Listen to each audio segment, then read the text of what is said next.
I think we do. Mark, would you introduce yourself? Mark Warren, I'm here to talk a little bit later on tonight on an agenda item, and most of you know who I am, former Fernridge board member, not anymore, but I'm a board member now for Lane Fire Authority. I consider myself full-time semi-retired. Cassidy Mitchell, one of the directors of school improvement. Hi, Morgan Christensen, HR director. I'm in the audience. I'm Shereen Springer. I'm the youth voice and engagement specialist here at ESD. Hi, my name is Kennedy. I'm Olivia, and I work for Shereen as well, design team and for the rep. Thank you very much. Welcome. Maria, do we have anybody online? We have Vanessa, our vice chair is online. Okay, Okay. thank you. The land acknowledgement. Anybody dying to read it? You will? Well, I guess I'm standing up. So I just Okay. stand up. Let me get I my can project. Here we go. Lane ESD acknowledges that the lands we call Lane County, the lands that sustain our children, our future, and our collective well-being are the traditional ancestral home of the Kalapuya, Siuslaw, Walala, and other indigenous people who have lived in Lane County since time immemorial. Native children, families, and communities bear witness to a legacy of displacement and forced relocation. As an educational institution, we are accountable for addressing the current and former silencing, erasure, and genocide of Native people in Oregon and Turtle Island. We aim to join with Indigenous people, honoring their resilience, courage, and self-determination in a purposeful pursuit of justice. Thank you. Agenda reviews, everything as written. I believe the agenda is as it appears here, yes. Okay. Do we have any anticipated public participation? Nothing anticipated. Nothing anticipated at this time. Okay. We will then have our presentation. I will ask you to come up, Shereen, with your persons and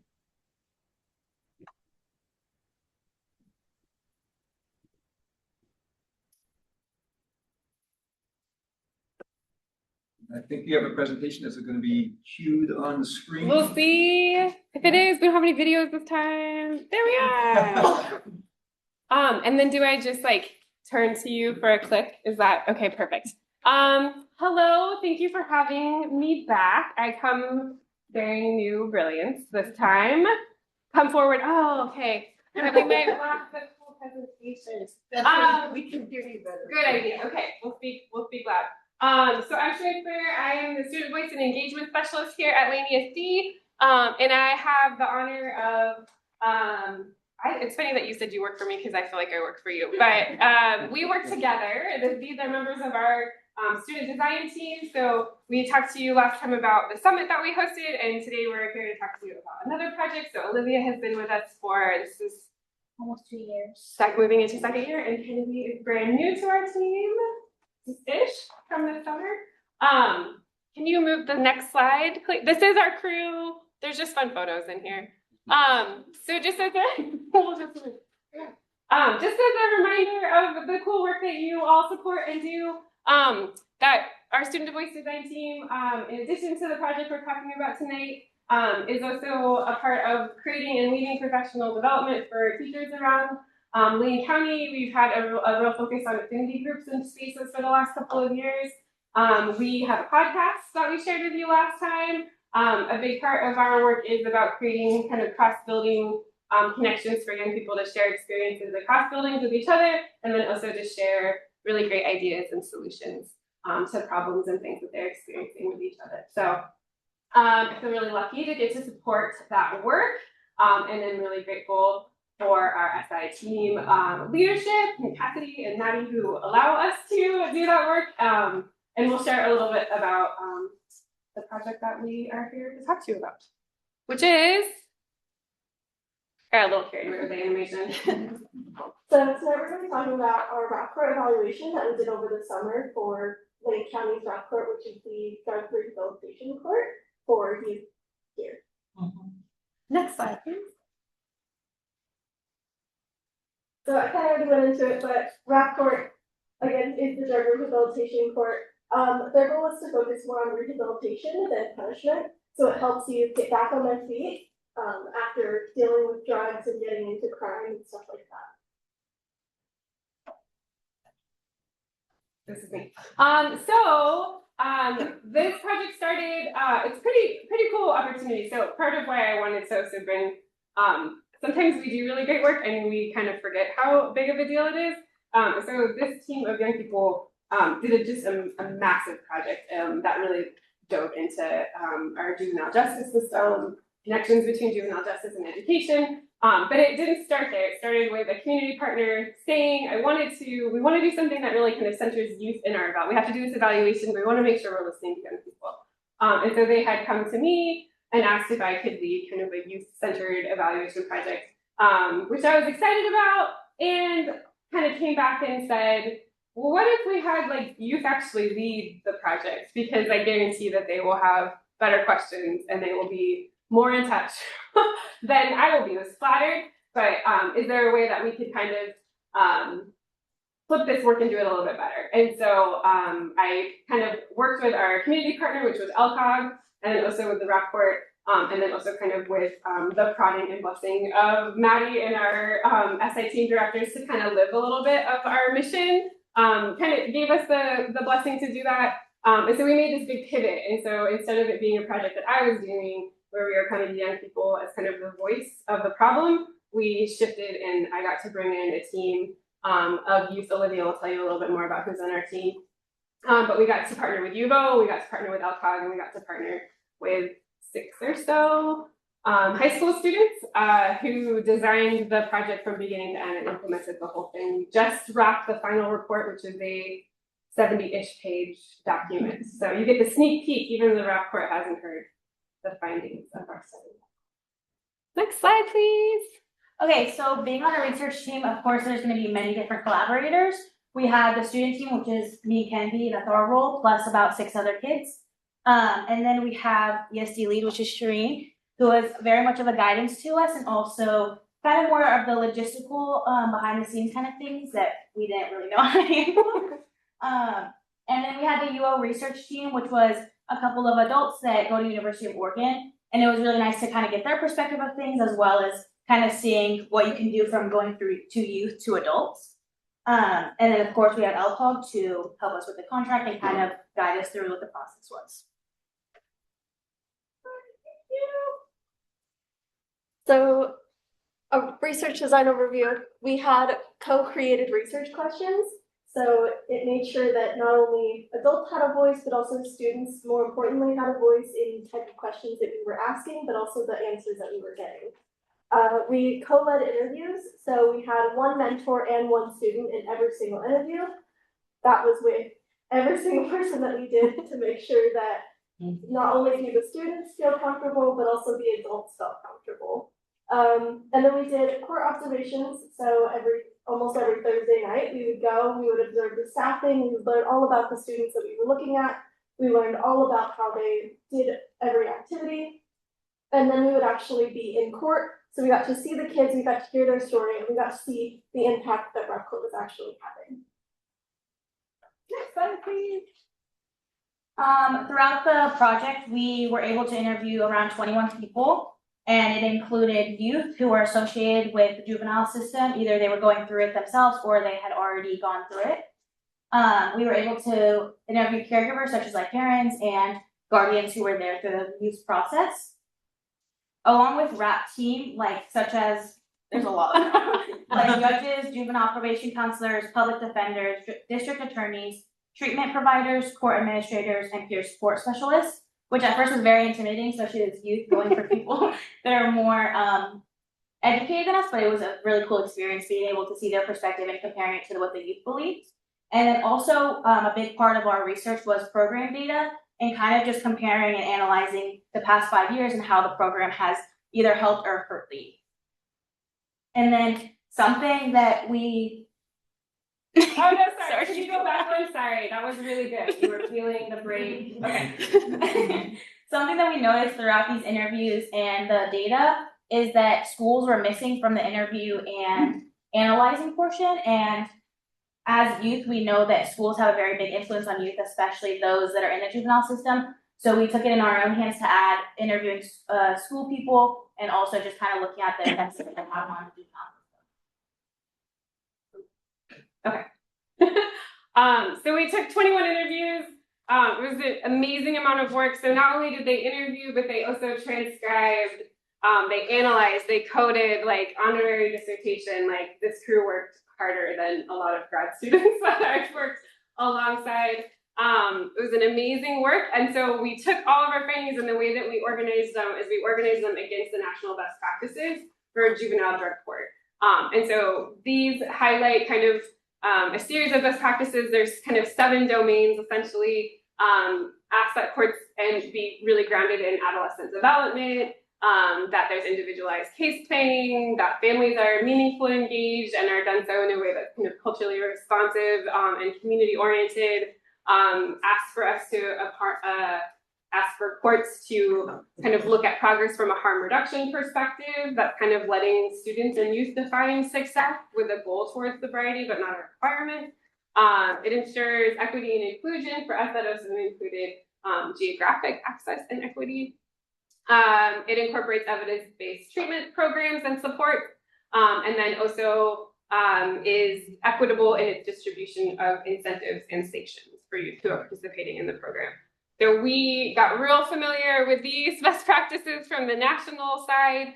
And then when we, as we're interviewing and analyzing all of our data, we were analyzing it kind of to show, next slide, please. Looking at the strengths of our community and the way that they aligned with our national best practices, areas where there are opportunities for enhanced alignment with those national best practices, and then places where we noticed tensions, either within the program's philosophy and what we were seeing on the ground, or tensions between what we saw on the ground and the national best practice. We were really excited and want to tell you all of our key findings, but it was a little weird to do so when our client hasn't heard it yet.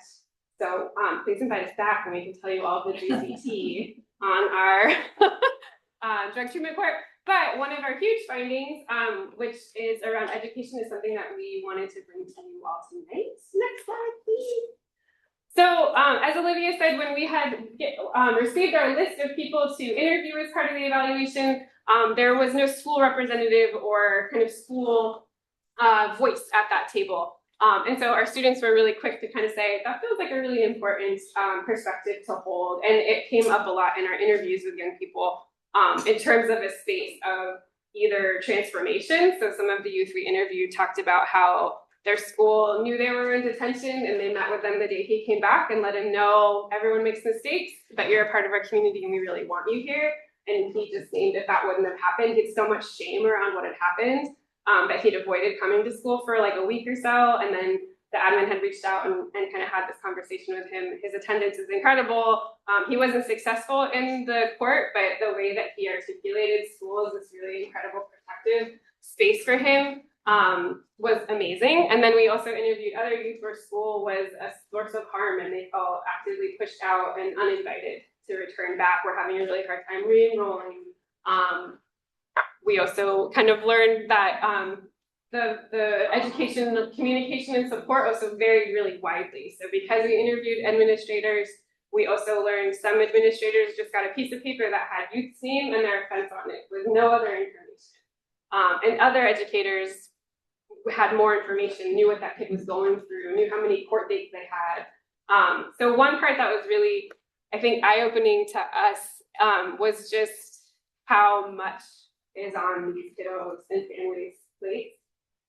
Even just from a scheduling perspective, outside of the trauma and everything else that's happening, kiddos are moving through 5 to 7 appointments every week that are required under probation. So there are parents who lost their jobs because they were driving them to and from appointment. So when you think about how a kiddo that's 13, 14, 15 is balancing that along with school, if there isn't kind of that knowledge or support inside of school, just imagining how hard that can be. Yeah. Do you know why there was such a variation in the information that the school administrators had? That's a great question. And what I'm actually going to do is punt to the next slide and let Kennedy tell you about an idea that she has. So a lot of times there's just zero communication to and from the schools with probation or the court or anything of the sort. So the schools really didn't know what was going on. So what we wanted to do to try and fill that gap was, of course, do our presentation, bring all the findings back to the RAP court team, give them our ideas, what we think that they can improve on, what we think is working perfectly, and then also create a workshop to build bridges between the schools and the court system to brainstorm better collaboration. So getting the superintendents in the room, getting the principals in the room with the team, finding a way that we can all work together and create a system that'll actually help these kids get the education that they deserve. And then we also want to talk about it. If it's invisible, how are we supposed to fix it?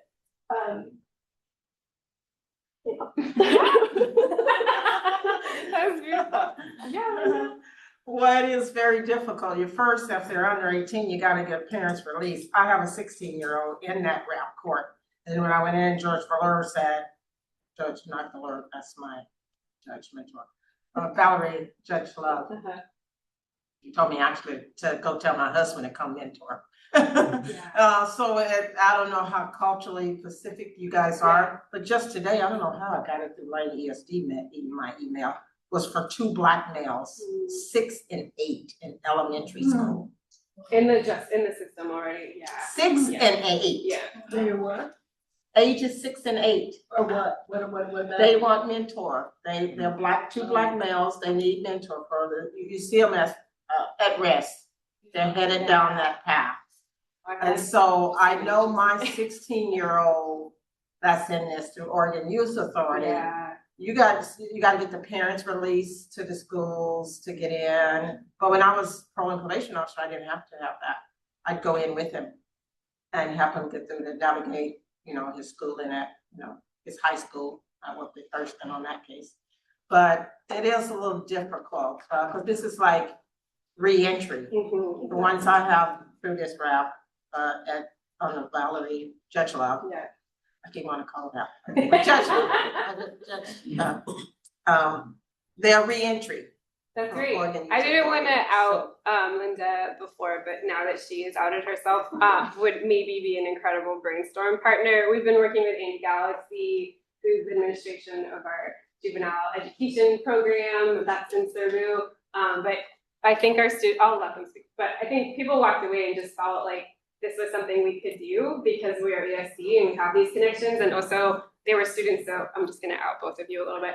But they were like, I'm gonna go talk to my administrator right now and be like, do you know what these kids are going through, right? Like, so there's moves that we could make right now. And then there's these larger shifts that we have in our report.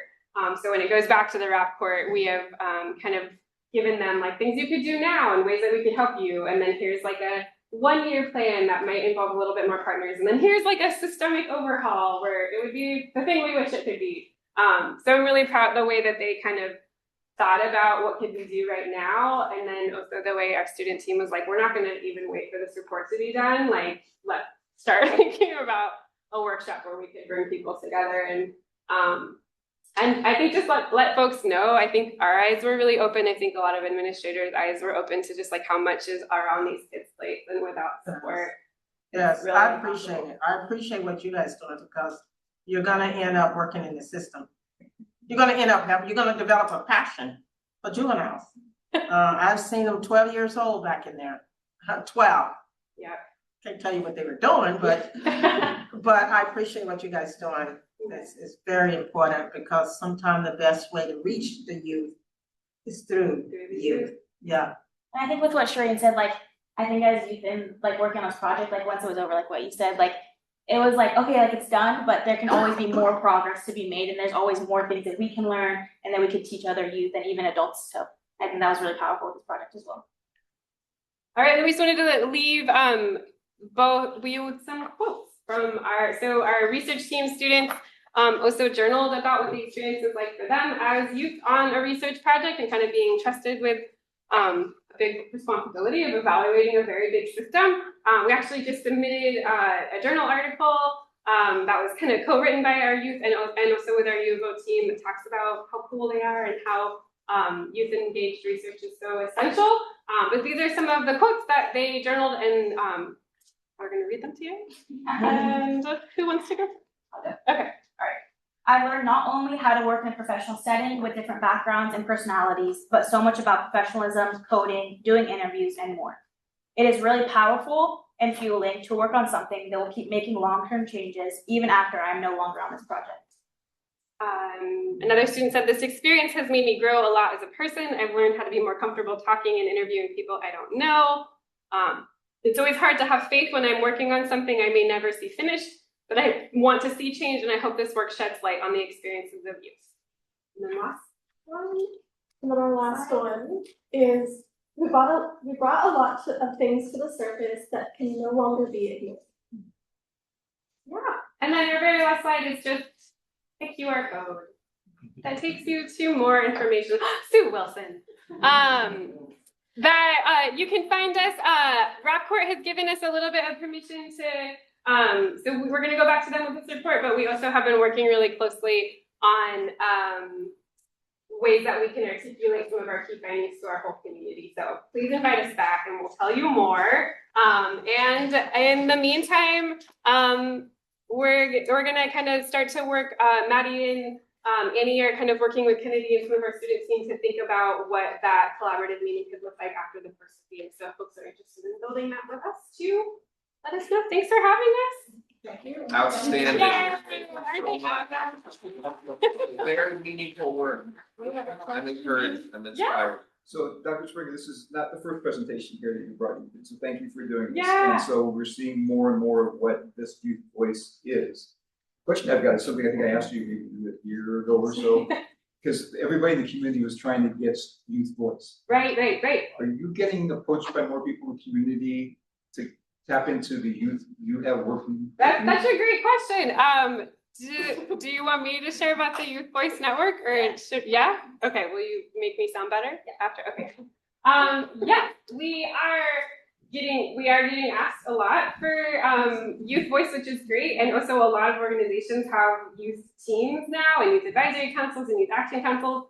And last year we did kind of the first of its kind, but our students were kind of like, wait, they're working on that too, or like, I think sometimes adults, it's funny, they're like, how do you two not know each other? Like, you're doing the same thing, but they know each other. Like Linda said, like those kids are moving through multiple systems. So they're like, why aren't you talking? So last year we did a collaborative event where we brought 6 maybe different youth advisory councils together, and mental health was the topic we dove into, and it was amazing to watch in 30 minutes how a group of students from different organizations just were sharing resources and ideas. It was so cool. It was really energizing. And so people were asking, the youth were asking for that again. The community was asking for us to do more kind of youth voice work. And so we're really excited this year. We launch on Saturday, but we're the holding members of what is now called the Lane County Youth Voice Network, which is about 10 to 12 different nonprofits, all youth action councils that are joining together. We have kind of 4 topics that we're taking on this year. But one of the really cool ideas that, again, young people came up with, because they're awesome, is that the last hour of every network meeting is kind of a reverse tabling. So community organizations that want student input or are looking for student kind of co-design on a survey or wanting to just kind of throw some ideas out, get to kind of table, and youth get to go around and give their feedback. So could have about 100 or so kiddos from all over the county, lots of different orgs in the room, and just kind of creates a space for, instead of me, our agendas were just getting taken over. People wanted them to do too many things. And so this kind of gives us a little bit of time to prioritize the projects we want to take on as the Lane ESD student voice team, but it gives us a space to kind of invite community partners in, because we don't want to say no to more youth voice. Thank you. Yeah, thank you all. Well, I got a project approached me on peace. Perfect. Come They see want us. youth to talk about peace. Yes. And me, I'll give you the date. So I'll come to you. Yay. Awesome. Thank you all. Thank you.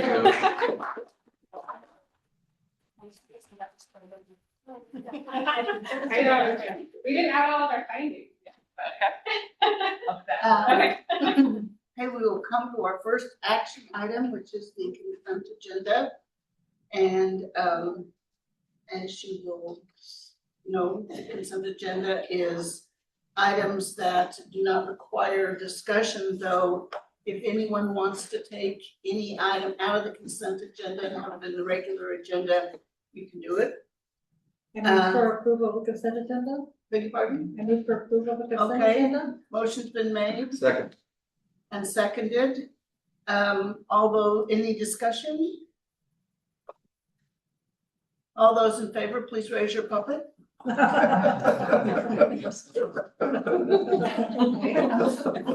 know all directors raising their puppet. What about including Vanessa? Vanessa, I see Vanessa's hand raised. So Okay. that is a unanimous 7-0. The next item on our agenda is the financial report. Olivia, can I turn it over to you? Included in your board packet is a written report of the financial statement as of October 31. There's lots of content in the written report, but a couple of highlights. Again, we're still pretty early on in the year. Our current projections are reflecting an unassigned fund balance of about 6.6% of our operating revenues. And so that number didn't change a whole lot from the last report to this report. So we're getting a little firmer on our projections. And I think in the next 30 days, we're going to go through a full staffing reconciliation. We'll really be tightening up on our projections. And so hopefully we see that number going up and not down. But I think we'll have some more information for you on that next month. Otherwise, things are looking really good. I think if there's anything else to point out, we have a couple of appropriations that might land above what was adopted for the year, but those are things that tend to change quite a bit, including transits to districts. And so we're going to wait a little bit longer before we have the board take any action on that, because we're not sure if that's needed just yet. But we will likely have you take action on increasing an appropriation in our special revenue fund related to our child nutrition program, just to account for increased costs and the vended meals that we provide at our restaurant. So, I have a question about the transfers and transitions, and I know you said it was higher than usual, and that's sort of treated as a cost rather. Yeah. Does that result also in reducing other costs that we have so it balances out? Yeah, so we kind of do a full reconciliation of all of the district service orders. So if the transit amount to a specific district is increasing, it's probably because there's a decrease in a corresponding service that we provided, or vice versa. Sometimes the increases are related to the cost for the services we're providing, and then maybe the transit decreases a little bit. So those things change all throughout the year. But right now it's looking like it's about $75,000 more than what we had anticipated, so not a huge amount. And I anticipate that that's going to continue to change over time as well. But yeah, it's constantly a moving target. But it does balance out. Yeah. Okay. Yeah, because the allocations we make available to districts is going to be reconciled regardless of whether it's being provided as a service to the district or where transit is. Is there a motion to approve the financial report? So moved. Second. Any discussion? All those in favor, please raise your hand. And all directors, yes, all directors if present raising their hand, and Vanessa also, so unanimous. Okay, thank you. Next item on the agenda is a contracting issue. You know that ordinarily we are supposed to, when we purchase things, seek bids, go out for bids. There's an exception, the sole source procurement exception, which allows us to avoid that and just go straight to a supplier. This is a request for that, but it's more than, I mean, the reason for it's obvious, as Olivia will explain to us. But exactly what's going on here is actually more interesting than the sole source part, because the sole source part is completely obvious. So I turn it over to you again, Olivia. Yeah, the procurement in itself is pretty small. It's just over $40,000, but because we are wanting to do a direct award, primarily because this is copyright, like materials that are only available through one source, obviously. And the reasoning behind the choice of this provider is because of our collaboration with our component districts and what they have requested of us is this specific product. This is all related to early literacy, curriculum and professional development. And so our districts are excited to use this curriculum. And again, we are providing the funding mechanism in order to make the purchase happen. But our districts basically indicated to us that this is the product they would like us to buy. If I can add on Yeah. to that, the funding mechanism, I think I put in the board briefing, it might have been our Student Success Act, technical assistance money, which is not accurate. There are actually a couple of grants that we went out and got the awards on so that we can support our districts. One of the things about early literacy, many of you already know, is that it's a huge priority of our state superintendent, which is the governor. And there's been money allocated for districts to pursue an enhanced early literacy. Just districts don't have enough to do all of it. So when asked, our folks at our school improvement team went out, received more funding, and that funding is going towards providing what our districts are asking for, which is that letters specific curriculum only sold by Lexia Learning Systems, which is why this is sold procurement. So do I have a motion? There's sample language if you would like on the next page of your agenda. I will move to, as written, approve the sole source procurement from Lexia. Page 4 of our- And authorize the public notice to be provided electronically. Okay. Any second? Thank you, Tom. Any discussion? Okay, all in favor, please raise your hand. Let the record reflect that all the present members voted yes. Yes, and I see you as well, Director Truitt. Thank you.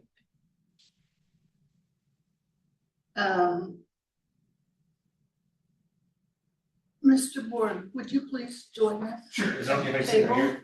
Oh, yeah, sure, yeah. Okay, support. You can be Robin's like it is if you like. I don't bite on Same two district. things, so. Our next item is the ongoing saga of the fire engine.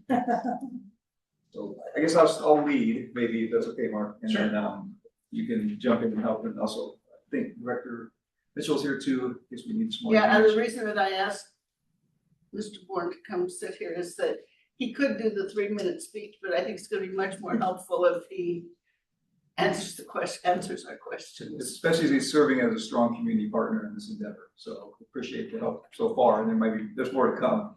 So essentially, where we are with the fire truck is we have under the umbrella of the Lane Career Academy, which operates not just one CPE program, which started with the Hope Factory. It also operates this emergency medical services, fire component, and there's a third part that we've also talked about with behavioral health pathways. So this is one of the legs of the Lane Career Academy, and the philosophy behind this is to get students kind of out of their classroom experience and out into real world experience.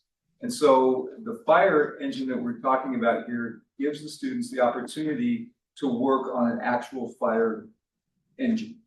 My understanding at first was that they were doing this already, but that's kind of not particularly the case. They are going on field days where they're going to kind of fire stations throughout the county, and they are working with equipment they're just not always allowed to be fully on the fire engines. And so what this particular educational tool would allow is for students to work directly on a fire engine. I was also thrown off a little bit when I first heard this was a 1998 fire engine. Upon further inspection and hearing more information, this fire engine is fully workable and runs well, and actually was going to be used by the fire department that's looking to donate it. So it was something that's not just like, oh, we're done with this, get rid of it. It could actually be in use. So it fits when we talk about the Lane Career Academy as a place students can do their work that isn't just a simulated classroom. That's an important piece. But the other logistical issues aren't all necessarily fully aligned. This is kind of coming to us as a potential donation. As it's a donation of major significance, and I don't think that's the exact wording in our policy, but it's something to that effect. I can't accept it. You can as the board, or you could reject it as the board. So what I've been attempting to do, and our team's attempting to do, is try to figure out the best way to get this fire engine in front of students. This is where Mark's been helpful, because one of the things that I first had a problem with is parking this fire engine on our property here. And I think an attractive nuisance might be the right term. Mark, I think, has been working to find at least one other location that we have. And Mark, you can jump in anytime. Yeah, so that's one of the things is the location to store it. And actually, I had a conversation with our chief today who was aware of the training officer kind of committing a place within our district to store it. So that would, in our district, is Lane Fire Authority, which is the northwest and kind of south of Eugene, cover 280 square miles. And so we have plenty of stations to store it. And so let me just kind of go out. I got a list of things. You've been working pretty directly. Sure. So just a little bit about the engine itself. Yes, it is an older Western States engine, but where it came from was Sauvie Island up in the Portland area. Fire district, they only cover 32 square miles. They're a real small department and really only have about less than 150 calls a year. So I'm sure it hasn't been their first out engine in a number of years. Most likely it was a reserve engine of some sort, or even maybe a training engine, which a lot of departments go to. Instead of surplusing an engine, they'll keep it and use it strictly for training. And so, but most likely it was maintained well, and it wasn't used. It was probably used more for training in the past few years than it was for actual calls.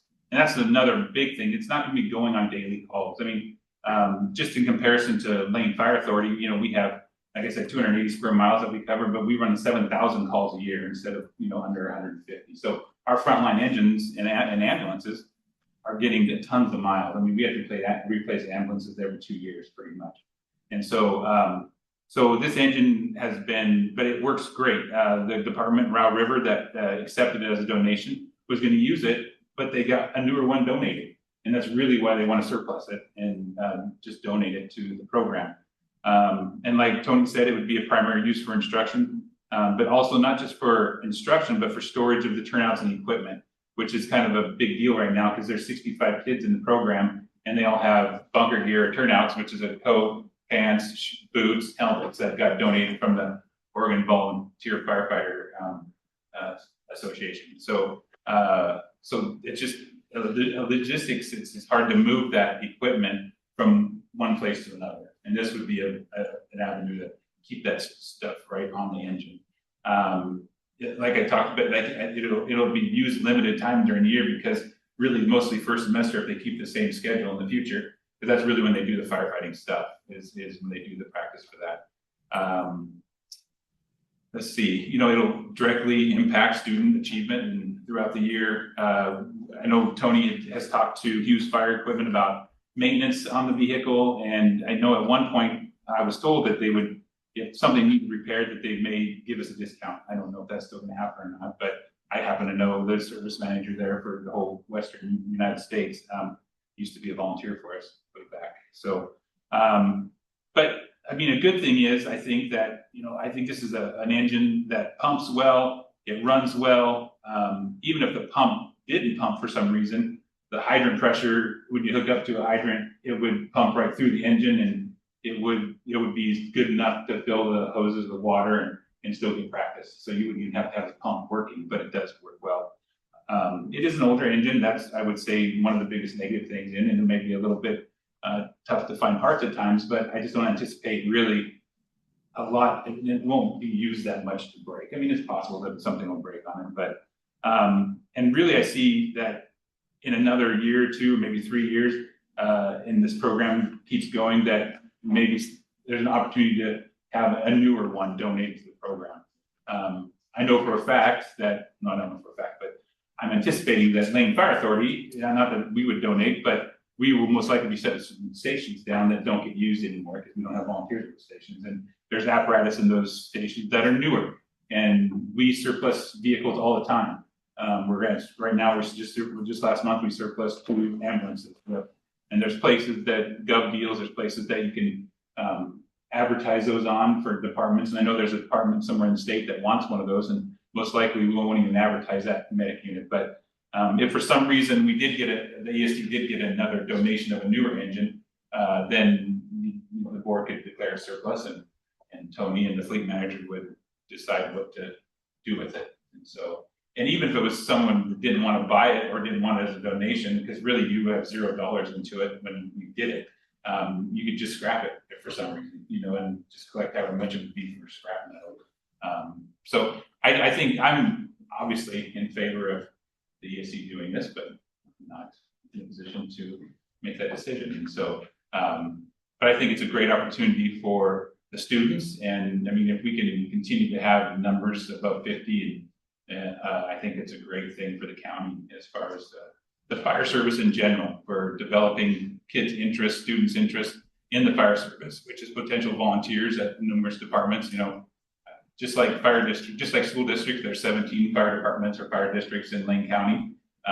Eugene Springfield is the only one that doesn't have volunteers.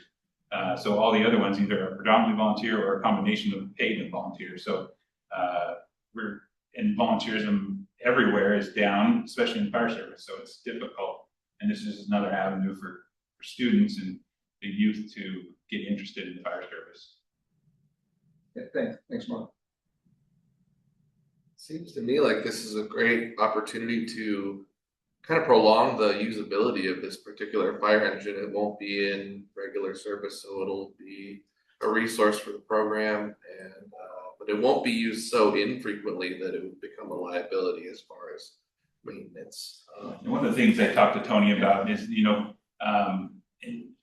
potentially storing it at Lane Fire Authority goes into it with an IGA, an intergovernmental agreement, and just have one of their maintenance people go out once a week and start it. When it's not being used weekly or monthly, to go out and just start it to make sure the battery stays charged, and when it is needed, it'll be ready. So the question I could think of is there any potential that, because it is a bit of an older engine, these students will be trained on technology that when they're actually in the field, it's going to be a little bit more. No, the level the students are being trained is basic. I mean, it's extremely basic. So if that would be the case, if they were doing pumper operator or engine operations where they were actually pumping the engine, which someone will get the experience doing that, but really it's the same. Even though it's older, there's water in and water coming out. It's a pump. Most of everything now is electronic. Well, this is you have to pull a lever. So, but they're not being trained on that because they can't do those skills. They can't drive it. They can't pump it anyway. They might learn, and I would hope the instructor would go over some of that with them just to give them a little bit of introduction to that. But what they're doing is they're pulling hose off, and they're pulling hose, they're dragging hose, and they're opening up the valve and showing water and techniques of putting how to put the fire out and those kind of things. So it's not a real technical thing. I mean, it can be, but it won't be for them. So this is here on the action item part of the agenda, not necessarily for a decision tonight, but what I guess I am looking for is kind of a nod from the board to continue to pursue some way to get this in the hands of our students. And I say some way because one of the ways to do that would be for Lane ESD to accept the donation and it becomes our vehicle. Still working perhaps on trying to get a partnership with one of our local fire stations that may, if it's, just say, if it's Lane, rural authority that takes it. And then we go into the IGA where they're actually the owner, but we've got access to it and we still have funds for it. And when you mentioned the maintenance funds, Mark, just to give a ballpark, and again, this isn't exact because we don't know, again, how much it's going to be used, whether all this is needed. But the quote from the Hughes company that services the fire engines was just south of $4,000 a year, kind of for full maintenance annually. And then just a maybe, so if we think about that number, it's probably absorbable in terms of the overall amount that we're putting into the core for the Land Fire Academy. But as Mark said, we're still going to pursue perhaps other potential savings there, right? And I could be wrong on this, but thinking that if somehow there's a fire entity that takes ownership of it, maybe that does reduce somehow the maintenance costs. Maybe not, but I still want to explore some of those conversations about the actual ownership. But if we treat this as a first reading where you're getting the information, then you won't be blinded and have to make a quick decision, let's say in January. So if we find another avenue that gets another, like if a fire entity owns it instead of an ESD, and we can work that out, great. If not, if it keeps pointing back to Lane ESD, then this would come back in January as a kind of second read or a recommendation I would have then one way or the other about whether we have every T crossed and I dotted. I've heard a little bit about this, only that I participate with students. The first year was 34, this year was 50. Firefighter camp in Portland. And it's very important for CTE, career learning. And with Oregon being on fire as much as it is, it's needed to pipeline, like you were saying. You don't get many volunteers anymore at these firefighting stations. So to have students that not only may be interested in that career, but interested in volunteering to get experience to go into that field, it's good to have it. And I would really support and hope that it would be on the CTE. And if Lane ESD not gonna do it, I'm just gonna go down the road to Crestwell. They got the CTE coming up and there's other CTE, but I'd rather it be on the Lane ESD who provides service to all 16 school districts. But we also wanna do it right, and we also, $4,000 isn't much of maintenance, but I do think it's a high demand in that field with the fires right now. It's very high demand. And a lot of students are interested. They had a waiting list this past June in Portland for it. And you ask why Portland not here? We try to diversify the field. So the Black Sheep does do a women's fire camp in the summertime, and there's youth that are involved with that too. I don't think you have to be 18 for that. I think you can be younger. So Eugene Street does do a fire camp similar to what I'm talking about. And that's one that's just here for females only. What's the value of the truck? 0, because they're getting donated. No, but like, What's it market, what's the what market would the value? insurance If I was company? to guess, Yeah. I mean, like one of our ambulances would probably go for about ballpark $4,000 maybe on a surplus. I mean, so I see. it's not, So it's not like. you're surplusing it, so, you would, they're surplusing it basically, their board declares it a surplus, and this was actually, they were hoping to get rid of it before this, but that's not a huge deal. It's just they would like to get it off of their. Yeah, free up the parking, right? Yeah, and it's really not a whole lot different than your fleet of vehicles, buses, trailers that are out in the parking lot. It's just big and red.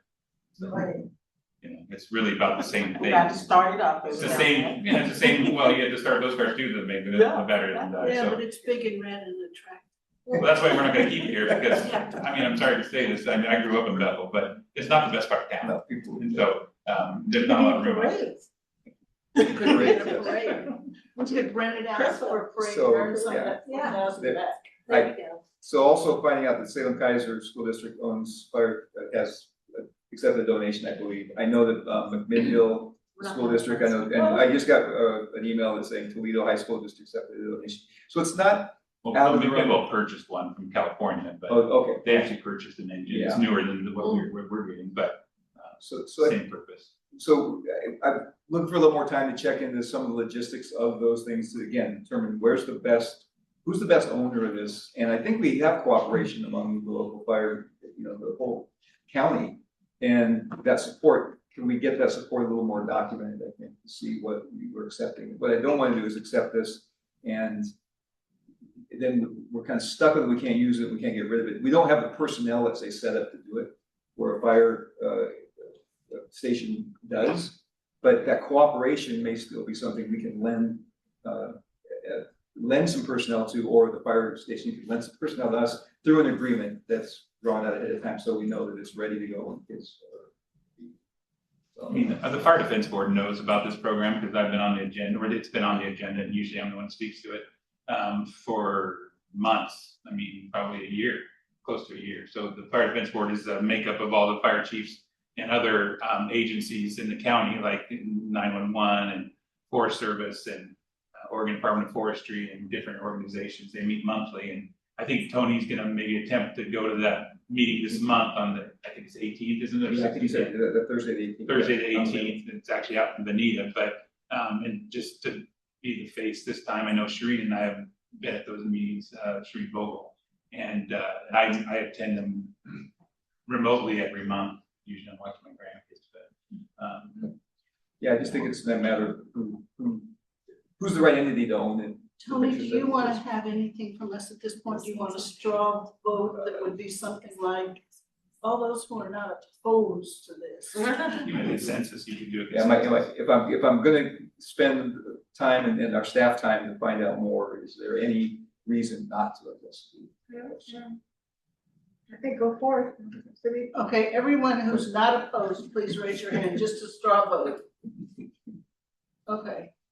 If I may, thank you very much. Sounds like you've been some effort to keep this in the community and benefiting our community. I appreciate that. And I have no problem with you pursuing it. I know that I have no business owning a fire truck. Or, I mean, not that I would personally own it, but it's like, like we have a house and like all the things that go into taking care of a house. So it's like, it's a big thing that requires care and maintenance from somebody who knows something about it. So I support you in pursuing those questions to figure out, how can we manage this resource, responsibly, and also investigating any potential liabilities that could come back to us as the owner. And, making sure that we've done the best that we can to mitigate that so that, I know that CTE programs all have to think about those questions. So I believe it's certainly possible and worth the effort to follow up to our kids and whoever ends up owning it, whatever makes the most sense to negotiate. But yeah, thank you. So would the truck go to different school districts? no, well, the program consists of students from all the different districts or one of the participates. So, and right now the hands-on portions are being held at a fire station or a fire district in the county. Okay. And I know that Coburg hosted one weekend. I think Lane Fire's hosted a couple weekends. I know, so that's been worked out to where, and usually, that fire district will have an engine available for kids to work off of and students to work off of. But if for some reason, depending on the Coburg is a small department, if they get a major call, they might have to leave. And where this would be another apparatus, and also if they had to leave for some reason, they still have something to work on. And would we have Lane ESD on the side of the? Good, for sure. I mean, definitely the doors, yeah. Or Lane next to Academy or whatever it might be. Lane ESD career. We're in Kids on Graffiti drive. Okay, thank you very much. Yeah, if you have no other questions, I'm not gonna stay. I was gonna say, you don't have to stay if you don't want to, but you're very welcome, I so like to. am a meeting person, but I'm gonna go home. I know you wanna go home, and then Tony, this one is for you, because I know we've been talking about this for so long. Yeah. Is there a timeline, a time for you to, that you're gonna look into this? I want this, I guess I want Yeah. by the deadline would be our next board meeting, which would be what, January When Fisher cuts 6th? next board. Yeah, I think we're enough, there's enough, we're finding out that, especially as Mark talked about that meeting on the 18th, And this Okay. give me some things over break to definitely pay attention to, and I think we need to have a decision by that point. And again, it'll either be, hey, I come back and report to you that we've got a plan, or come back to you and ask that the plan is that we're taking, or I recommend that you have to take action. You can Do take you have action. an alternative option? I'm not the instructor, but I mean, it may just be relying on the departments that we go to. But it was sure, as far as the storage, I don't have a storage of the equipment and the turnouts, there's really no alternative, and that's a major thing. That's really a big deal to be able to have somewhere to store that equipment when it's not being used, and also being transported from site to site, instead of it coming here, and then someone comes and picks it up and trailers it over to another location, and then they have to go to that location and trailer it back to here. That way it's on the apparatus, it goes to where it's being stored, it goes to the place it goes to being stored. There's not a bunch of, person power to have to do that. That's good to know. Yeah, I think that's, besides the instruction, which is number one, but that's really that's really another good reason. Thanks for adding that. That also kind of swayed me too.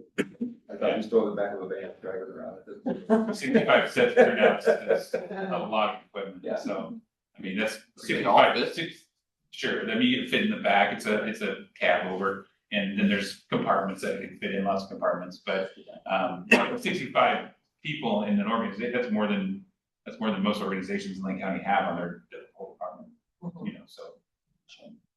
It's a big Okay. organization. Thank you very much. You're welcome. Good to see you, Mark. Anytime, good to see you all. Thanks. Our next action item is the approval of a contract, which I'm turning over to Tony to discuss.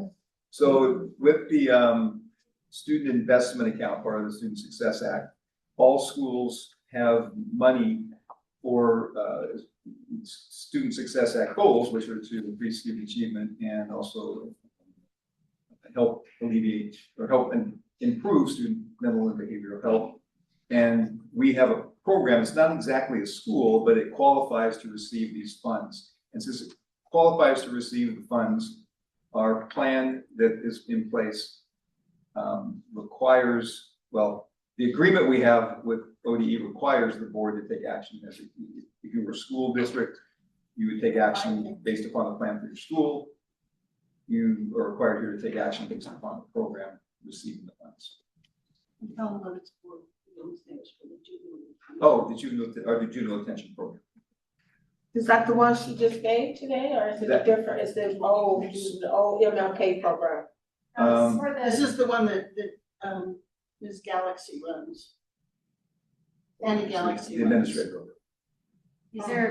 these funds are allocated to the juvenile detention education program, so this would be for students who are detained, through Lane County.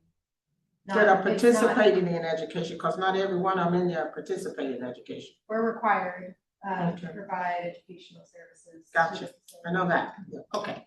I just have to comment that I read that agreement. I have no idea what we're agreeing to. That was the most unhelpful agreement I have read in a long time. I just, a lot. is it okay, Olivia? You can take that agreement and multiply it by 50, Okay. and we have 50 others that. Yeah. Do they say anything? They say, It's all in the attached, the appendices, like the main section of those agreements is all very standard and very similar. But the identifying features are all part of the different appendix that are attached to the grant.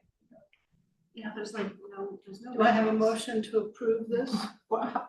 Just that, how much is this grant? Let's just do the motion and then we'll discuss.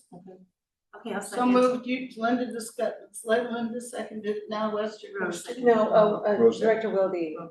Oh, Rose seconded, oh, sorry. okay, we got it. So what's your question, Linda? How much is this grant? I know it goes in, it's in the detention, but it doesn't say how much it's Yeah, grant. so in the grant agreement on page 2, it outlines the biennial allocation to be about $83,000. Annually. That would be a 2-year. So it's about 40, It's not even 41. very much money. 41 annual. This is just, I mean, It's a smaller program, it's proportional to the program. this makes it a whole program? No, I was gonna say, like, that's ridiculous. no, I mean, we receive this grant every year, you'll be asked to approve this agreement I every see, year. oh, okay, okay. And it's, required that you approve the grant agreement every year, and it's required that you approve the application of the grant every spring. Any further questions or comments? All in favor, please raise your hand. Are you gonna vote, Linda? Okay. The record reflects that everyone raised their hand. Yes, including Director Truitt. Okay. The next item is, we have a couple of election things. The first one is elections for our county's representative to the OSBA board and our county's representative to the OSB Legislative Policy Committee. We had the candidates in front of us for a while, and it is time for us to vote and to choose one, and we choose one collectively. We don't each one vote. We choose one collectively. So we need to talk about them separately, and we can talk about them. If there's any reason to talk about one before the other, I'd like your advice about that. Otherwise, we'll just start with the board and we'll do the legislative policy committee. For the board, the three candidates are Nicole DeGraff from Springfield, Maureen Miltenberger from Siuslaw, and Maya Rabasa from 4J. And I was thinking maybe a way of doing this would be if anyone wants to say anything. I'd like to make a motion for Maya, his position. Okay, I have worked with her on the LCOG board and find her to be really intelligent and involved. I think she'd be a good representation for us. And I wanted to nominate Maureen Miltenberger because I have worked with her too. She's been a teacher for years, but she volunteered in my classroom. That's how I first knew her, and I was extremely impressed with how she dealt with the youth and the people with disabilities. And as a board member, she's been stellar. How long has she been on that board? 5 years. You know how long? Well, she's in her second term now. Okay. So 4.5. Okay. And I know she's attended every one of the OSBA conventions. Is very dedicated. Anyone else? And she's on the policy committee and other committees. No. Anyway, she should have been the chair of the board, but there was an upset a couple of years ago. What happened to the board? So she was vice chair, and she continues to be vice chair. But anyway, she just got a great. Being that I'm currently on the board, I will say my 2 cents again. I'm gonna abstain because there are 3 of them. I would support a rural area and a big district, but it's only one position. So I'll leave it at that. I might break the time if it needs to be. But being that I'm on it, I support all 3 of them, and I'm still on the board to the 31st, and usually they don't want us supporting one over the other. Well, you were arguing against having both these positions filled from the same district, and the candidates for the Legislative Policy Committee, one comes from 4J and one comes from Siuslaw. So both of the people who've been spoken for present that issue for us. I wasn't arguing that, I suggested we keep. Okay, rule. excuse me. Yes, we keep rule. I suggest that. I didn't. Yeah, I wasn't arguing. I overstated. We have a real caucus now, it's trying to balance it out, and I will say that again, I don't think they both should come from the same district. But as Sherry said, they're two different positions. And I respect that, but again, I think it should be a rule, somebody should be.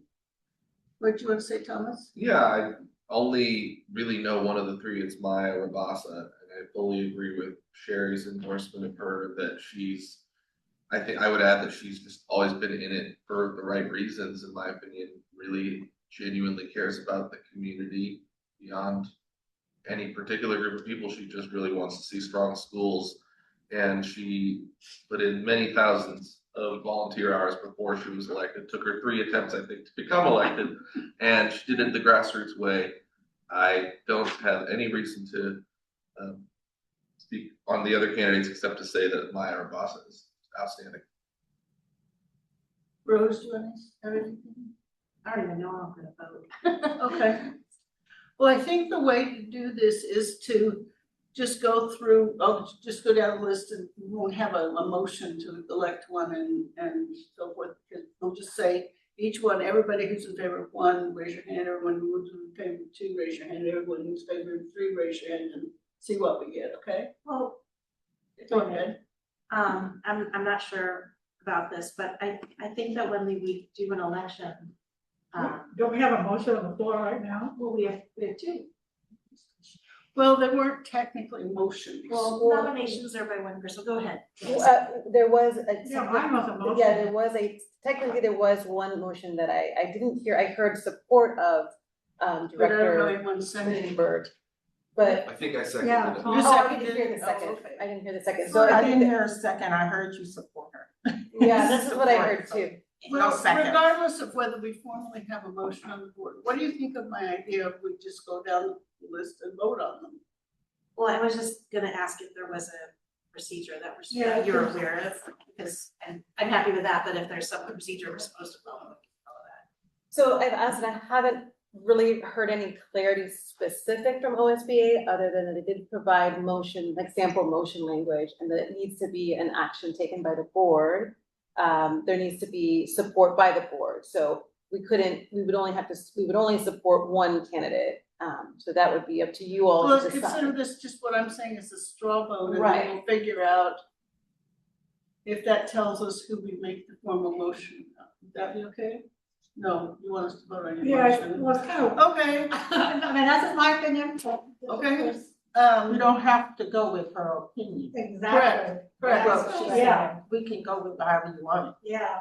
We can do the three, like, however you want it. Well, I'm okay with saying, okay, we're gonna vote up or down on Maya Rabasa.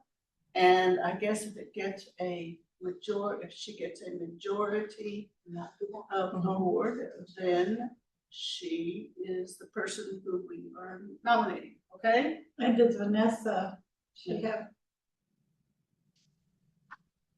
Is Vanessa wanting to say something? I don't know, not that I am aware of. No, Okay. she's shaking her head. Okay. Um, Okay, so the motion in front of you is that the board support Maya Rabasa as our candidate for the OSBA board. All those in favor? Oh, wait, I do want to clarify the second, because I heard support, but I didn't hear the second. I second that motion. Okay, all those in favor of the motion, raise your hand. where's Vanessa, I don't know. Okay. All those opposed to the motion, raise your hand. Okay, the motion fails. So, is there another motion? Or do you want to just try the vote 1, 2, 3? She had a motion. I moved, what I did say is She I did nominated, I thought you nominated, but I'll say I moved to support Maureen Miltenberger for the OSBA board. I will second. Okay, so you seconded. So the motion now is that the board will support or nominate or We're gonna vote on. yeah, we're gonna choose as our candidate Maureen Miltenberger. Any further discussion? I'll just say that I think they are both in fact excellent candidates and,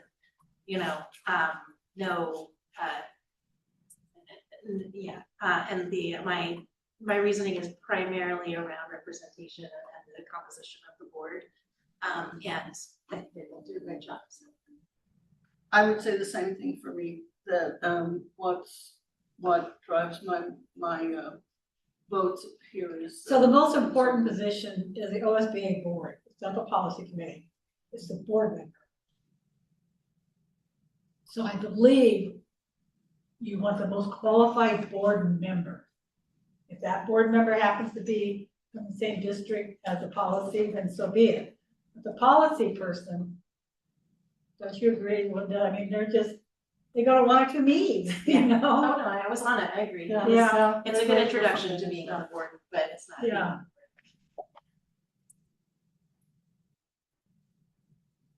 Any further discussion? All those in favor of Maureen Miltenberger, please raise your hand.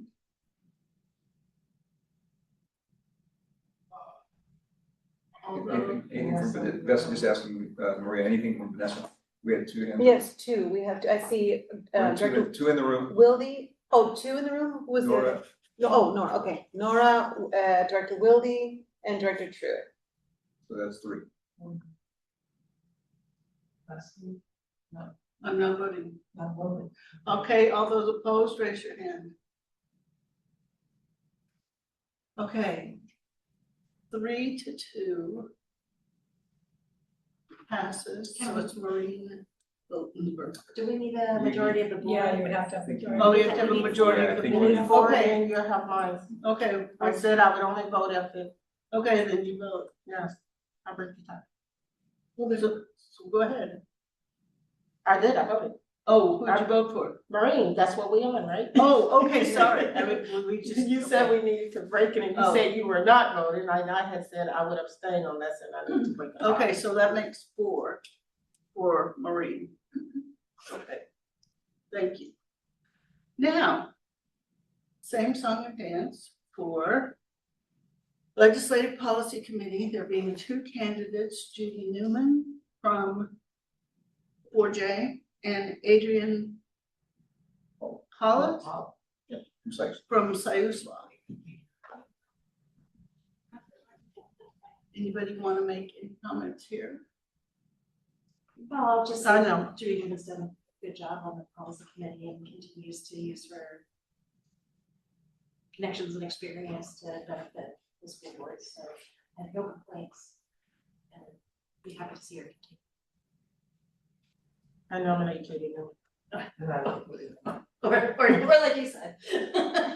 So do you second it, Rose? I'm sure, I'll second. Okay. Any other discussion? Judy does a Okay. great job. All those in favor of having our candidate that we support for Legislative Policy Committee be Judy Newman, raise your hand. Okay. So all the people in this room are voting yes. Okay, yes, okay, all right, and I see, Director Truitt as well. May I also quickly ask, who made the motion? I have a second. Director Wilden second. Hamilton. Linda made the motion Linda. and Rose second. Now, this next election is for the OAESD Governance Council nomination. All we're doing here is deciding whether we want to nominate anyone for either of these 2 positions. That being I think it's just the one, right? it's just the executive director. No, No, you're no, it's nominating just the chair-elect. It's like a 3-year cycle, so you elect the chair elect and then the Oh, chair elect okay, becomes the okay, chair. the so- chair elect. And we're just deciding whether we want to nominate someone. We don't have to nominate someone. My understanding is that we will vote at some future point after the nominees are in. You nominate any board member of an ESD, could be somebody here in our ESD, it could be a board member of any other. Sherry, you've been going to I know the legislative committee meetings. is anybody that shines. I feel a little disconnected. I go to the general meetings, but I don't disagree. A lot of superintendents on that committee. Yeah. Anybody in here want to give it a shot?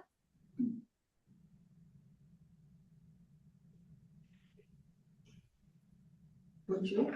Oh, you. I already did it. I mean, Oh. I'm kind of like. She didn't do it during COVID. I had to do it, yeah.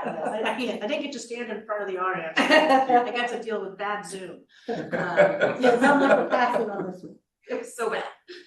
Anyway. Okay, there being a noticeable lack of interest, we will not nominate anyone. Okay. I'm still around in 10 years, maybe I'll do it. The next action item is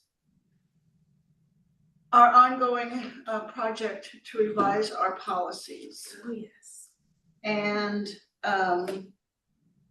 the first thing that we're going to vote on is the changes that you saw for the first time last meeting, that is the changes to section I.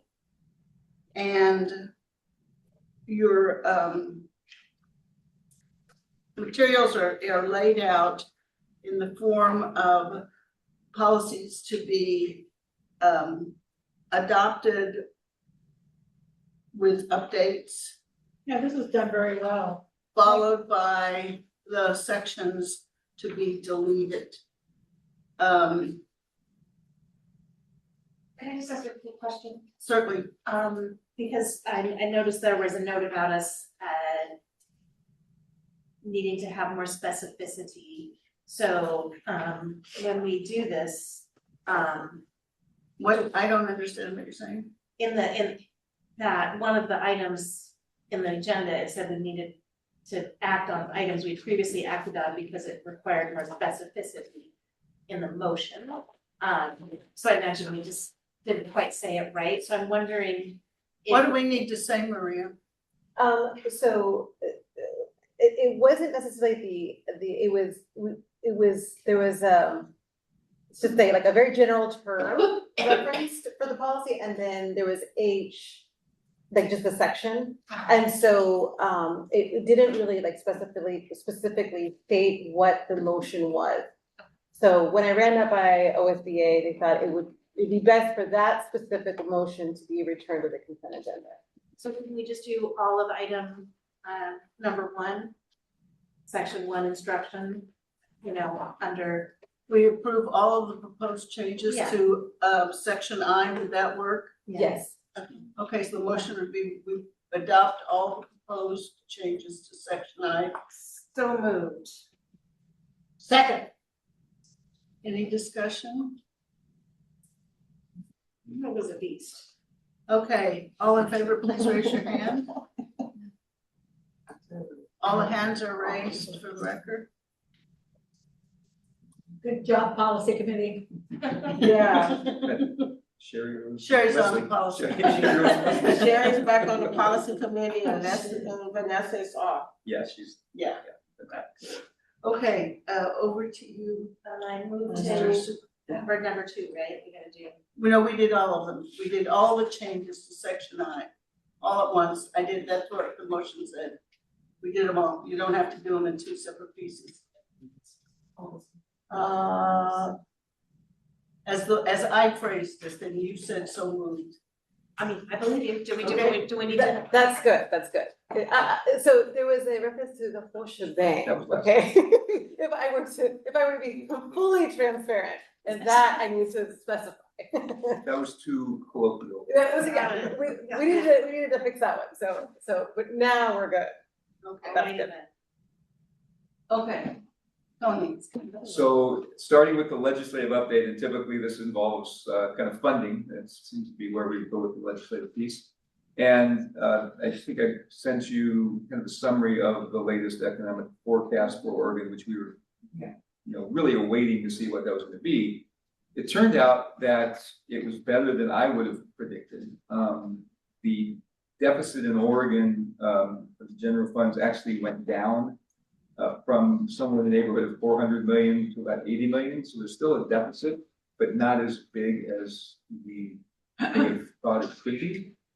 And that is, again, I guess the emphasis here is that the advocacy piece is that the legislature use the reserve funds to fill the gap. It is not an insurmountable gap to fill, and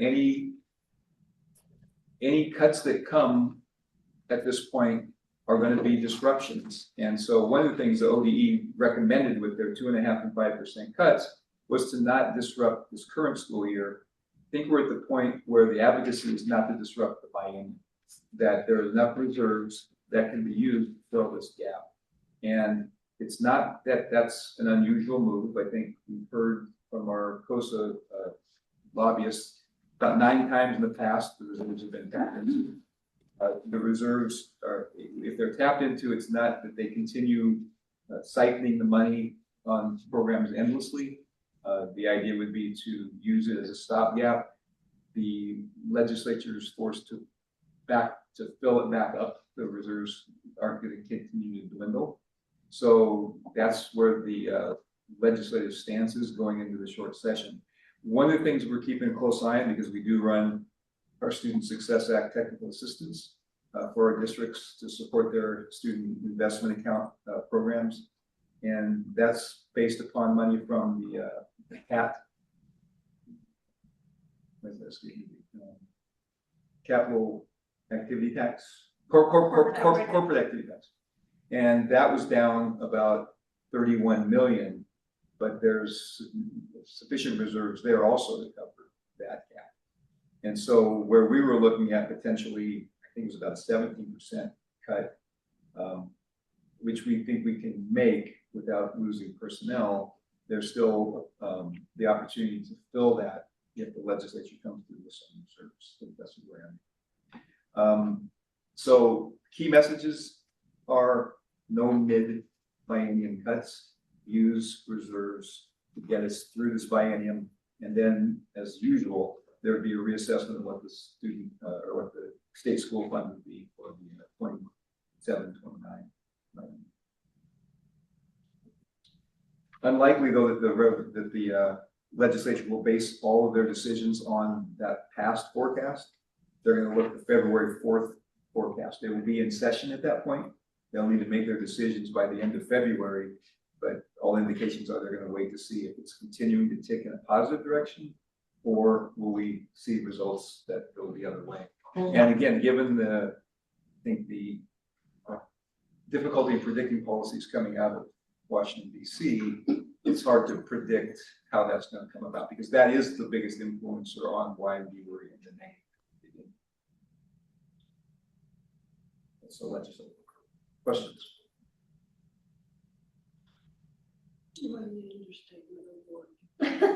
Try and implement. Okay.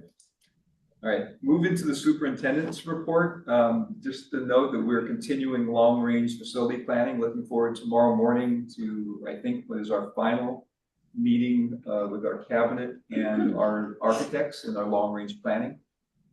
We will hopefully button that down and then have a presentation to the board with the architects on their plan, our plan, probably at the January meeting. For long range facilities. For like the whole, the whole thing. The whole thing, our Westmoreland campus and our main campus. What should we do? This is the 10,000 foot look. Yeah. Okay. And how much and what our plan would perhaps cost, and then how would we pursue paying for something? That's the priority. It's awfully fun when you don't have money in the bank to do it. Although, really, I mean, all joking aside, you guys have been in this building, you've been at Westmoreland. There's a need for us to make sure we are paying attention to those buildings and balancing, making sure that the programs are safe and secure. Well, a new superintendent would like a nice new building. I think this building is so ugly. Put it on the record. It's very ugly. Not attractive.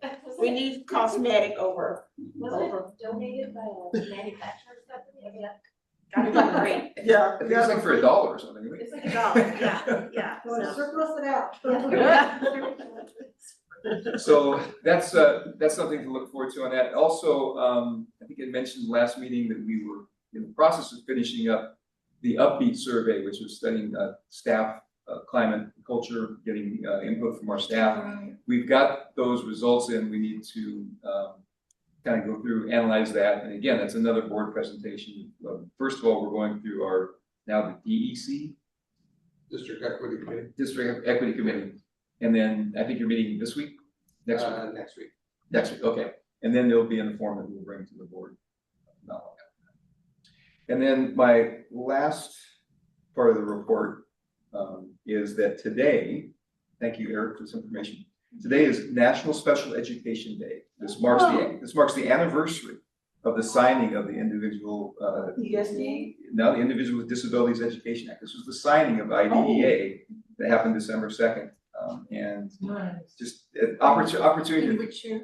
I don't know. Was it, well, if it was, 70, it wasn't the 70? IDEA, it was the predecessor of the IDEA. It was in the 70s. Yeah, yeah, that's the first one. Okay. That's the ESD. Okay. Or something like that. 1990. Education for all. Was it 1990 you say? Well, Someone said IDEA was 1990. Vanessa's. 35 years ago? I thought it was 90, but I might be confusing it with ADA. No, you're right. No. IDEA was 1990 and the previous iteration used less up-to-date terminology, was passed in 1975. That's it. Thank you for looking at it. Education for all handicapped children. I taught it. Well, an opportunity to publicly thank two-thirds of our staff work directly with students with special needs. So thanking them for the incredible effort they put out daily to provide We're that. fortunate to have the staff that we have. We are very fortunate. Thanks, Sherry. And again, this is just another day to recognize. Every day we need to recognize. We thank you. Yes. Well, thank you, Eric, for bringing that to, thank you, Eric. Thank you. Your staff. And that'll conclude my. That's what Tony needs, somebody to keep his radar. Our next item is the bunch of policies that you get to look at. For next meeting, have you handed those out to the paper copies? I don't know if y'all get them, but I know she makes sure I It get them. it says section J, but we are not, I think, actually doing all of section J because your policy committee could not get through all of section J in one meeting. So you just got part of it and it's on your plate and you will be the same request. If you look through it and if you see anything that you're concerned about, if you would contact Sherry or Rose or Tony or me or Maria before the meeting so that we can try to figure it out, we would be appreciative. But realistically, Tony. If you get into me, I can get into the other. Well, I'm just giving people options. Yes, they might be more comfortable. I'll just with call it. them. Before I go home tonight, then the students' rights and responsibility, that's a handbook, right? No, No? it's a little, when you read it, it's just a phrase, it's a list of things. So Lane School has one, but it's not for general overall. But the thing that she's talking about is actually language, it's not a. Well, certain high schools like North Eugene have students' rights and responsibilities, a handbook, they have to. put- That's not the handbook, that's. No, not that's the just a handbook. policy. Okay, yeah, gotcha. So then we approve ones we've gone through so far at next meeting, and then we finish the rest of this, then on our policy. Then we'll get the rest of J next time, we possibly. AL. Okay, good. We have It depends on what, it depends on what else. So we're not gonna go through all of them, so what are we? You're going through JFF. So start with Go through JAA Jeff. and go through JFF. And that's the first, that'll be the action item. Those will be the action items. To close That's all we can- campus. that's all we can cover. And then, Okay. and the final section is KL. And if we get that. So it's like a light at the end of the tunnel. Yeah, that's the last section, smaller. It sounds like Superman's. Isn't his name Kal-El? Okay, Kal-El. Oh, my God. Okay, do you want to explain what you're doing with Okay. pending policies So- section? Do you have anything to say about that? The only thing is you see policies on here that are pending, and they're here pending because we haven't yet taken these on. Most of these are on hold because OSBA, we're awaiting OSBA's recommendation. And so they've pulled them back and said, hey, we'll get more information to you at another time. I don't know if that'll be next month, month after, but they're on here, that we'll take action when they come to us. Well, let's just go to the next question. Next, information from administrative staff. Well, stop You have before these written reports that are Written reports are available. Okay. And then board member reports, board members sent in things. And Nora then- has a report later. and then we come to our liaison. I have one announcement to make about my report. I just Okay. mentioned briefly that I went to the rural schools. I went to the rural schools caucus general meeting and I also went to their breakout session or their work. And it was reminded that anybody that's on an ESD can be part of that caucus. Their next meeting unfortunately looks like it will conflict with one of our interviews. But I'll continue, maybe I'll continue to somehow update us about when these meetings are. Well, we appreciate you bringing us news from it, even if we don't all get Yes, there, so exactly. thank you for that. And I was very proud of our site member compost case. The Whiz Kid, didn't he also win the, were you at the LESD summer conference? There was some like Jeopardy, and he's like brand new, but he read all those policies and he won the Jeopardy. So, yeah, he got nominated at the Rural Schools Conference. Be an at-large member. And Was it Andrew? No, Tom Postgate. oh, I just, speaking of the OSBA conference, I was disappointed this time. I think like the general speakers are awful, you know, usually that, well, I look forward to. And I don't think they had the quality they usually do. And anyway, I just, wasn't pleased with the conference. Just a question about the agenda. I just noticed, don't we usually ask our advisors and things to? I'm getting ready to do it. Oh, okay, sorry. I was like, I did I haven't skip just, that? I've tried a couple of times, You're just but being tough. Okay, it's thank you. just that we're still on members discussing. Oh. Yes, I keep thinking I'm going to say, Erica, what would you like to bring us Thank you for before being Jen? here all night. Thank you. And they're still awake over there, so yeah. Yeah, I mean, for 4J, tomorrow is our first session with our budget committee. It's really more of a training than anything, but you know, we're looking at $30 million in cuts, and we will be looking at, in January, the phase 1 of those $30 million in cuts. And also looking at possible school closures and program sort of de-escalations, I guess, or sort of breaking down some programs that we have. So more to come about that. We are still in bargaining with OSCA. Just had a session yesterday, and we have another one coming up next Thursday. So it does seem like things are starting to make some progress, but definitely looking forward to at some point having a contract ratified I with thought you OSCA. all, didn't you all go through your contract negotiations the same year we did? With the EEA, with our teachers. they have two. Oh. They get two. Oh, you've got two. Oh, Yeah, okay. so this is with like the Okay, EEA, special sorry. drivers, food, all that. So, yeah. And usually what happens on those bargaining teams is you get to your experienced staff who will eat their young. Yeah. Yeah, and there's just so many changes coming. Yeah. So we're trying to factor in what that contract might look like into what we're going to be doing with the budget when we're facing that $30 million in cuts.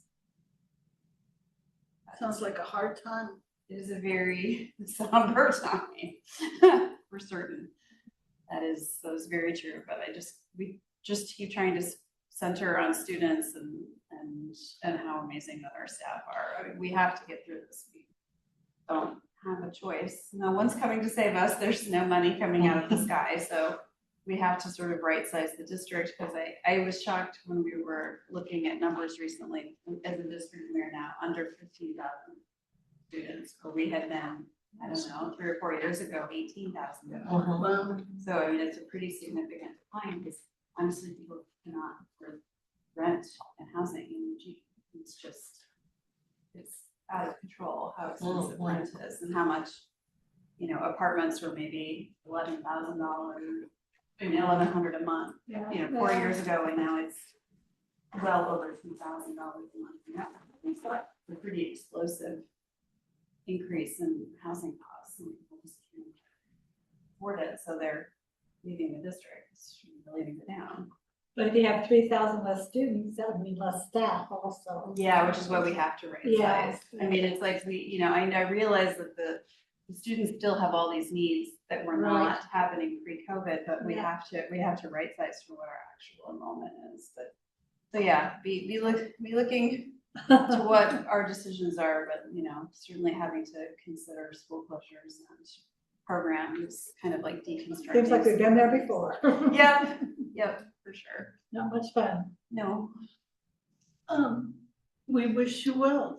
Thank you. I mean, thankfully, our new superintendent, Miriam, is amazing, and you know, she's just restructured the executive leadership team to try to, again, sort of right size.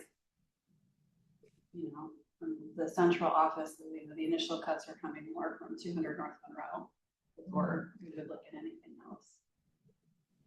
Thank you. That's a model for many other districts. Start from the top. Yep. We need our teachers, we need our staff, period.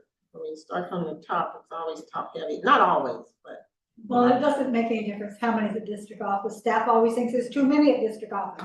That's not always true. And now our superintendent, thank you. He's always got good things to say. Come on, Sue. Sue Wilson from Mapleton. Yeah. I have a couple things. I like to come and shout out our connections with the ESD. So we wrote a couple things down. Unfortunately, I missed Shireen and the youth voice presentation walked in at the end, but just shout out to them. I got interviewed as part of that work. I don't know if that was shared or not, but to have students sit in a professional interview and not just sit in it, lead it, and have those conversations, like from the researcher side of me, was exciting. So related but unrelated, Shireen is also supporting our youth with an anti-bullying and nonviolent communication campaign. We had an incident earlier this year with, we'll go with hazing as probably the right description, for some of our freshman students, taking younger kids and putting them in the bathroom, and it led to really inappropriate language being said to a student. Luckily, that student also learned about the same inappropriate language in their health class at the same time, reported it to their family, and it got brought to us immediately. We addressed it, and what I found in that process is a continuation of a pattern where violent language is used, and then, oh, I'm just kidding, I was just joking. And so a couple of Google searches later, I actually found a media article about a anti-bullying campaign at, I think, Aubrey Park from, it was older, I think maybe 2020 era. That sounds like a long time ago. That was a long time ago. And it just called It's Not Funny. And I was like, that's the perfect like umbrella for what we're seeing is focused on intent versus impact and be an out of we're joking. And so we worked with our students to identify 15 leaders that are looked up to across middle and high school, pulled them in and said, hey, do you think we need this? Yes. Do you want to be part of this? Yes. And then we're doing some consensus, and lots of thumbs sideways though on the being part of it. So tell me more, and they're like, we're so stressed, don't add something else to our plate. And I was like, okay, they know we need this and they don't have the capacity to do it. What do I do? And I called Shireen. So she came out, met with the students and said, look, if you can meet with me every once in a while and give the input, I can help do the behind the scenes work and bring it back, and you're still leading it, but you don't have to make the time to put all the pieces together. And they're like, yes, that's what we need. So we're in the process of rolling out kind of a soft launch of that campaign between now and winter break, and then a much larger campaign in January when we return. And the kids are being really thoughtful about what that looks like at secondary and what that then how they'll extend that to working with our elementary students. So yeah, just for a district our size, both staff and students' plates are full, and to be able to lean on the ESD for that important work matters a ton. And Shree's really skilled at it. So shout out there. We are also engaging with one of the 5 small rural districts, us, Bletchley, Marcola, Mackenzie, and Crow. Man, it's late. And in the Rural Collaborative, sure you've heard some about. Our next PD date is December 12th. So teachers and EAs from all 5 districts will come together, and it's really the first time schools our size have had an opportunity to engage in PLC work with teachers who teach similar things, right? Like our high school math teacher is a team of 1. Our high school English teacher is a team of 1, and that's true in pretty much all of our districts. And so for them to be able to sit in the same room and share ideas and resources, it's they love it, and it's a natural way to support teachers with their needs and elevate their leadership. And the ESD staff has been coordinating it beautifully, and we've received really strong positive feedback each rendition, and then been able to respond to the ideas for improvement. Like parallel to that, the 5 districts, our admin teams are engaging in our own PLC, and we call it CEL. CEL from the University of Washington stands for something with a C and L. E is probably education. L is probably leadership. We'll go with Center for Educational Leadership. Sounds good. I think I might be right. I'm not sure. It's our second year of that, and Thursday last week, maybe it was before Thanksgiving, the week before that, we hosted a learning walk at Mapleton where together we did observations and then came back, and it's not about the classroom instruction, it's about our learning in doing the observations and how to support teachers in instruction systematically, and it's been really powerful, both in improving our own work on instructional leadership in our districts, but also building just stronger relationships between the 5 of us. We get along really well, and we're able to add our principals and assistant principals to that, and now they're connected and we can lean on each other with questions. It's great. So we also a shout out, we are struggling to staff a 1-to-1 position. I've hired everybody in town, and we're still needing to hire 1 more. And I was able to call the ESD and say, yeah, I should clarify. 1-to-1 for we have a couple of first grade students with high needs connected to autism who are the fastest kids you will meet. And so not only are we like needing to hire somebody skilled, but also somebody fast. That can be hard to hire. So I reached out to special education leadership here and said, what do we do? And they said, well, we have temp agency contracts and can help support that. We have flex funds in place, and we have somebody starting tomorrow. And my elementary principal, I can't read you the text, but it's funny, is really excited about this. So big thank you from her. And then, wrong thing, her. And then the two more things I wrote down. One, fall was hard for us. Just attendance. We've been like kind of highlighted and showcased for our attendance improvements. Don't look this year.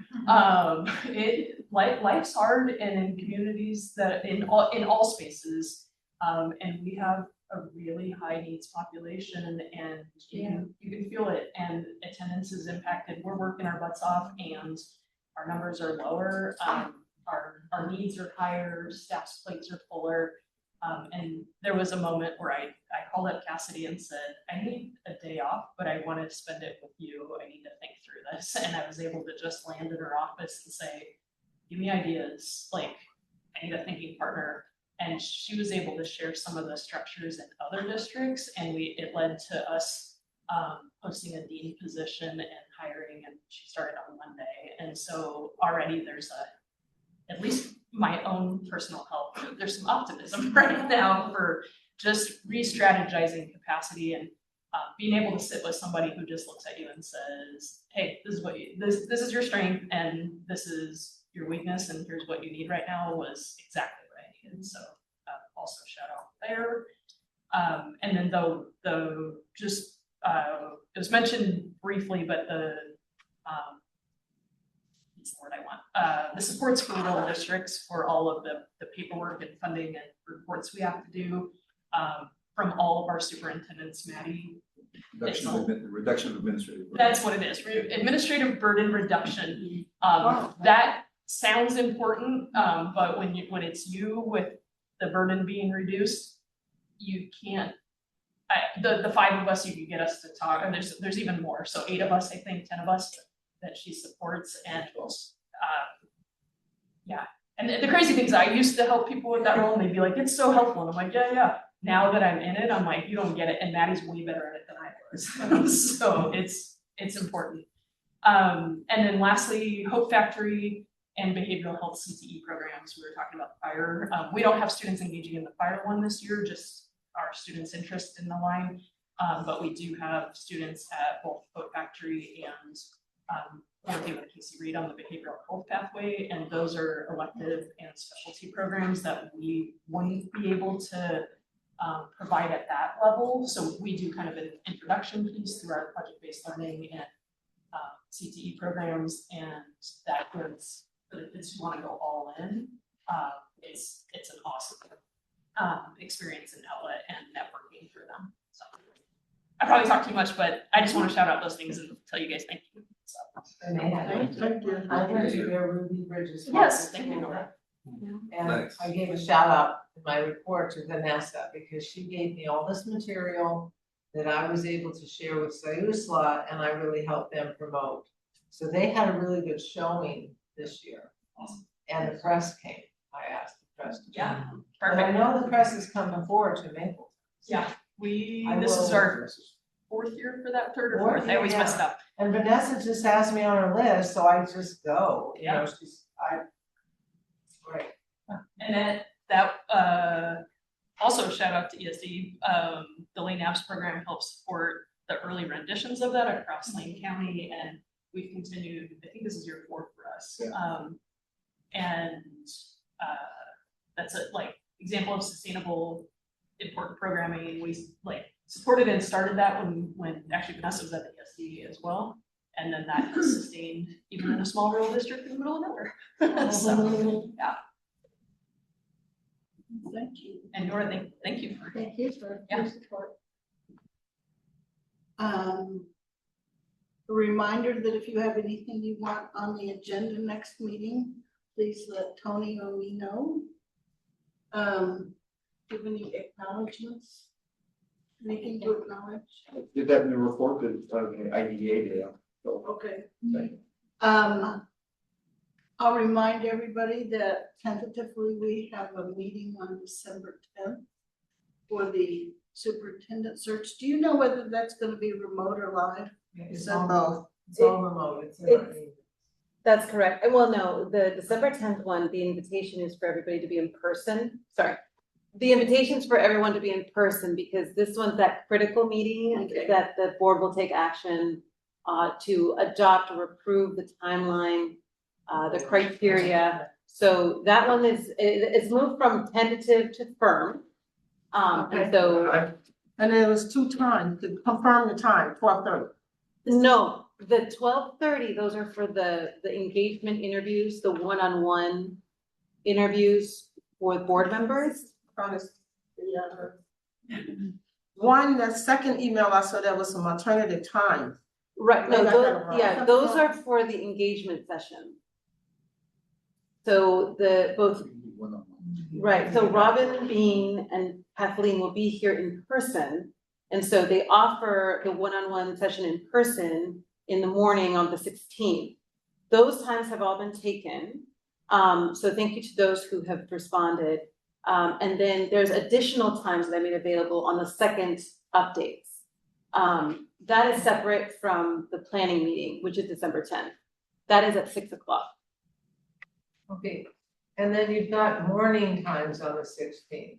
Yeah, that's what Those are all taken now. I've been giving updates. Well, I'm not, just for your record, you won't get a response from me, I won't participate, I got some other commitment on the 10th.